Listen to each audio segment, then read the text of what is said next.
ಗುರುಭ್ಯೋ ನಮಃ. ನನ್ನ ಆಧ್ಯಾತ್ಮ ಬಂಧುಗಳೇ, ನಾನು ಆದಿಗುರು ಶಂಕರ ಭಗವತ್ಪಾದಾಚಾರ್ಯರ ಶಿವಾನಂದ ಲಹರಿಯ 63, 64, 65 ಈ ಸ್ತೋತ್ರಗಳು ಮತ್ತು ಇದರ ಅರ್ಥಗಳನ್ನು ಮುಂದುವರಿಸ್ತೀನಿ. ಆದಿಶಂಕರ ಭಗವತ್ಪಾದಾಚಾರ್ಯರು ಅಪ್ರತಿಮ ಅತೀಂದ್ರಿಯರು. ಅವರು ಅದೃಷ್ಟವಂತರಿಗೆ ಮಾತ್ರ ತಮ್ಮ ವ್ಯಾಪ್ತಿಯನ್ನು ಹರಡಿಸಬಹುದಾಗಿತ್ತು.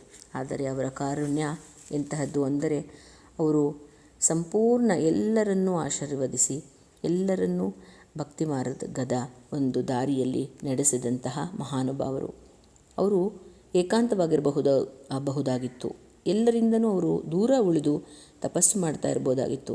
ಆದರೆ ಅವರು ಮನುಷ್ಯನ ಮನಸ್ಸಿನ ಸಾಮರ್ಥ್ಯಕ್ಕೆ ಸರಿಹೊಂದುವ ರೀತಿಯಲ್ಲಿ ತಿಳಿಯದ ಸಾಮಾನ್ಯ ಜನರಲ್ಲಿ ಸಹ ಅವರು ದೈವಿಕ ಮಾರ್ಗವನ್ನು ಎಲ್ಲರೂ ಅನುಸರಿಸಲಿ ಅಂತ ಅಪರಿಚಿತ ವ್ಯಕ್ತಿಗಳ ಸಮಸ್ಯೆಗಳನ್ನೆಲ್ಲವನ್ನು ಸಂಪೂರ್ಣವಾಗಿ ತಿಳಿದು ಅವರ ಕಷ್ಟಗಳನ್ನೆಲ್ಲ ಪರಿಹಾರ ಮಾಡಿ ಅವರನ್ನು ಭಗವಂತನ ದಾರಿಯಲ್ಲಿ ನಡೆಯಲು ಒಂದು ಮಾರ್ಗವನ್ನು ತೋರಿಸಿಕೊಟ್ಟಂತಹ ಮಹಾನ್ ಗುರುಗಳಾಗಿ, ಆದಿಗುರುಗಳಾಗಿ, ಜಗದ್ಗುರುಗಳಾಗಿ ಮೆರೆದಂತಹ ಮಹಾನುಭಾವರು ಆದಿಗುರು ಶಂಕರ ಭಗವತ್ಪಾದಾಚಾರ್ಯರು. ಈಗ 63ನೆಯ ಸ್ತೋತ್ರವನ್ನು, ಅದರ ಮತ್ತೆ ಅರ್ಥವನ್ನು ನೋಡೋಣ. ಮಾರ್ಗಾವರ್ತಿತ ಪಾದುಕಾ ಪಶುಪತೆ ರಂಗಸ್ಯ ಕೂರ್ಚಾಯತೆ ಗಂಡೂಷಾಂಬು ನಿಷೇಚನಂ ಪುರರಿಪೋ ದಿವ್ಯಾಭಿಷೇಕಾಯತೆ ಕಿಂಚಿದ್ಭಕ್ಷಿತ ಮಾಂಸಶೇಷ ಕಬಲಂ ನವ್ಯೋಪಹಾರಾಯತೆ ಭಕ್ತಿ ಕಿಂನ ಕರೋತ್ಯಹೋ ವನಚರೋ ಭಕ್ತಾವ ತಂಸಾಯತೆ. ಭಕ್ತಿಯಿಂದ ಪರಮೇಶ್ವರನನ್ನು ಪೂಜೆ ಮಾಡಿದರೆ ಅವನ ಮೆಚ್ಚುಗೆಗೆ ಹೇಗೆ ನಾವು ಪಾತ್ರರಾಗಬಹುದು? ಬೇಡರ ಕಣ್ಣಪ್ಪ ಏನು ಮಾಡ್ದ ಶಿವನನ್ನು ಒಲಿಸಿಕೊಳ್ಳಲು ಅನ್ನೋದನ್ನು ಇದರಲ್ಲಿ ಹೇಳಿದ್ದಾರೆ. ಹೇ ಶಂಕರ, ನಡೆದು ಸವೆದು ಹೋದ ಪಾದುಕೆಗಳನ್ನು ನಿನಗೆ ಕೂತ್ಕೊಳ್ಳಲು ಕೂರ್ಚೆಯಿಂದ, ದರ್ಬೆಯಿಂದ ನಿನಗೆ ಒಂದು ಆಸನವನ್ನು ಮಾಡಿದ್ದಾನೆ. ಬಾಯಿ ತುಂಬ ನೀರನ್ನು ತುಂಬಿ ಉಗುಳಿ ಅದಕ್ಕೆ ನಿನಗೆ ಅಭಿಷೇಕವನ್ನು ಮಾಡಿದ್ದಾನೆ. ಅವನು ತಿಂದು ಮಿಕ್ಕಿದ ಉಚ್ಚಿಷ್ಟದ ಮಾಂಸದ ಚೂರುಗಳನ್ನು ನಿನಗೆ ನೈವೇದ್ಯವಾಗಿ ಮಾಡಿದ್ದಾನೆ. ವನಚರನಾದ ಬೇಡರನು ಶ್ರೇಷ್ಠನಾದ ಭಕ್ತನಾಗಿದ್ದಾನೆ. ನಿನ್ನಲ್ಲಿ ಭಕ್ತಿ ಮಾತ್ರ ಮಾಡಿದರೆ ನೀನು ಹೇಗೆ ಒಲಿತೀಯ? ಎಂಥವ್ರಿಗಾದರೂ ಭಕ್ತಿ ಮುಖ್ಯ ಅಂತ ಇದರಲ್ಲಿ ಹೇಳಿದ್ದಾರೆ. ಇದರಲ್ಲಿ ಬೇಡರ ಕಣ್ಣಪ್ಪನ ಭಕ್ತಿಯನ್ನು ತೋರಿಸಿಕೊಟ್ಟಿದ್ದಾರೆ. 64ನೆಯ ಸ್ತೋತ್ರ. ವಕ್ಷಸ್ಥಾಡನ ಮಂತಕಸ್ಯ ಕಠಿನಾಪಸ್ಮಾರ ಸಂಮರ್ದನಂ ಭೂಭೃತ್ ಪರ್ಯಟನಂ ನಮತ್ಸುರಶಿರಃ ಕೋಟೀರ ಸಂಘರ್ಷಣಂ ಕರ್ಮೇದಂ ಮೃದುಲಸ್ಯ ತಾವಕ ಪದದ್ವಂದ್ವಸ್ಯ ಕಿಂ ವ್ಯೋಚಿತಂ ಮಚ್ಚೇತೋ ಮಣಿಪಾದುಕಾ ವಿಹರಣಂ ಶಂಭೋ ಸದಾಂಗೀ ಕುರು. ಇದರಲ್ಲಿ ಆದಿಗುರು ಶಂಕರರು ಹೀಗೆ ಹೇಳಿದ್ದಾರೆ.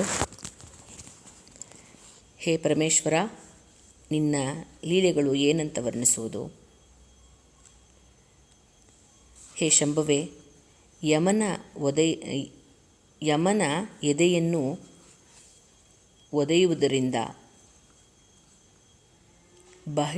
ಬಹಳ ಕಠಿಣವಾದ ಅಪಸ್ಮಾರ ಸುರನನ್ನು ಕಾಲಿನಿಂದ ತುಳಿಯುವುದರಿಂದ, ಬೆಟ್ಟಗುಡ್ಡಗಳಲ್ಲಿ ಸುತ್ತಾಡುವುದರಿಂದ, ನಮಸ್ಕರಿಸುವ ಎಲ್ಲ ದೇವತೆಗಳ ತಲೆಯ ಮೇಲಿರುವ ಕಿರೀಟಗಳು ನಿನ್ನ ಕಾಲನ್ನು ಉಜ್ಜುವುದರಿಂದ ನಿನ್ನ ಪಾದಗಳಿಗೆ ನೋವಾಗುತ್ತೆ. ಆದ್ದರಿಂದ ಇದು ಸರಿಯಲ್ಲ. ನಿನ್ನ ಪಾದಯುಗ್ಮವು ಈ ಎಲ್ಲದರಿಂದ ಬಳಲುತ್ತೆ. ಹಾಗಾಗಿ ನನ್ನ ಮನಸ್ಸೆಂಬ ರತ್ನದ ಪಾದುಕೆಯನ್ನು ನಾನು ನಿನಗೆ ಮಾಡಿಕೊಡ್ತೀನಿ.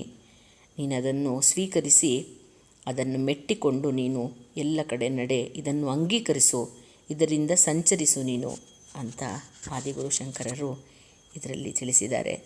ಎಂತಹ ಕಾರುಣ್ಯ ಶಂಕರರಿಗೆ!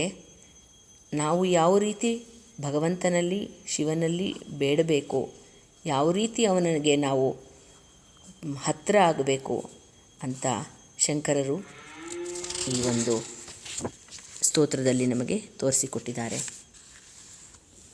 ವಕ್ಷಸ್ಥಾಡನ ಶಂಕಯ ವಿಚಲಿತೋ ವೈವಸ್ವತೋ ನಿರ್ಜರಾಃ ಕೋಟಿರೋಜ್ವಲ ರತ್ನ ದೀಪ ಕಲಿಕಾ ನೀರಾಜನಂ ಕುರುವತೆ ದೃಷ್ಟ್ವಾ ಮುಕ್ತಿ ವಧೂ ಸ್ತನೋತಿ ನಿಭೃತಾ ಶ್ಲೇಷಂ ಭವಾನೀಪತೆ ಯಚ್ಚೇತಸ್ತವ ಪಾದಪದ್ಮ ಭಜನಂ ತಸ್ಯೇಹ ಕಿಂ ದುರ್ಲಭಂ.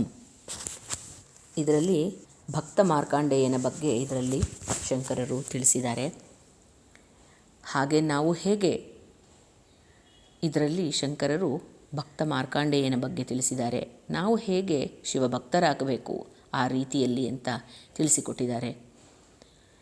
ಶಿವಭಕ್ತನ ಮಹತ್ವ ಹೇಗಿರುತ್ತೆ, ಶಿವನ ಪಾದಪದ್ಮಗಳಿಗೆ ಪೂಜೆ ಸಲ್ಲಿಸುವುದರಿಂದ ಏನಾಗುತ್ತೆ ಅನ್ನೋದು ವಿವರಿಸಿದ್ದಾರೆ.